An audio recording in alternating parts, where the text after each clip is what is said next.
question of is the end of cheap labor?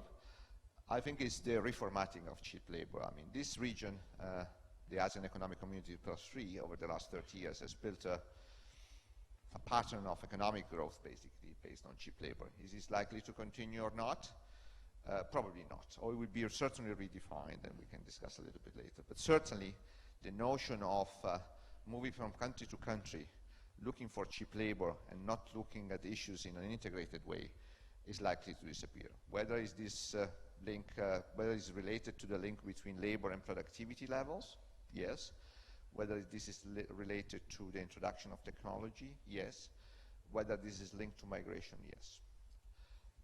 Back to the question of migration within ASEAN, still limited, I would say, and very much concentrated on low-skilled workers. Firms, more and more, they are not making decisions exclusively on labor cost. That's the innovation that we see in firms' decisions. So they look more and more in an integrated package of skills availability, trade policy, regulations, access to market, infrastructure, capacity to retain pool of talent, capacity to invest into the local economy, consumption markets at the local economy level. So the decisions that firms are making purely based on labor cost, that notion has gone.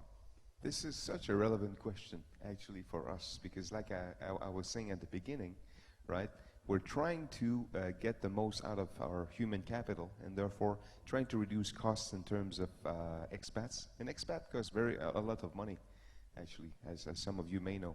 So we're trying to use that capital more effectively in using local talent. Having said that, we're also, traditionally, we used to send, people from headquarters in Japan to all of the different regions, but we're starting to manage and it's a difficult fight that we're having internally, but we're winning it bit by bit, is to try to manage our workforce globally in the sense that we're considering also the local as regional and potential global talent. And therefore, we're starting to move people from Thailand to Malaysia, Malaysia to Indonesia, so forth and so on. You can do it? Yes, absolutely.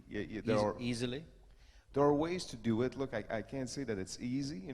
We have put in place, we have designed and put in place a mobility policy that goes above and beyond. So we have a whole team that takes care of that. So I have to say, in terms of mobility, Japan is, a Mitsubishi Corporation, because it has all this history, is very strong in doing that and dealing with this. And yes, so it's not easy, but there are ways, for example, short-term assignments or secondments, and then this type of arrangements where we actually calculate all of the different differences, and it's not that difficult.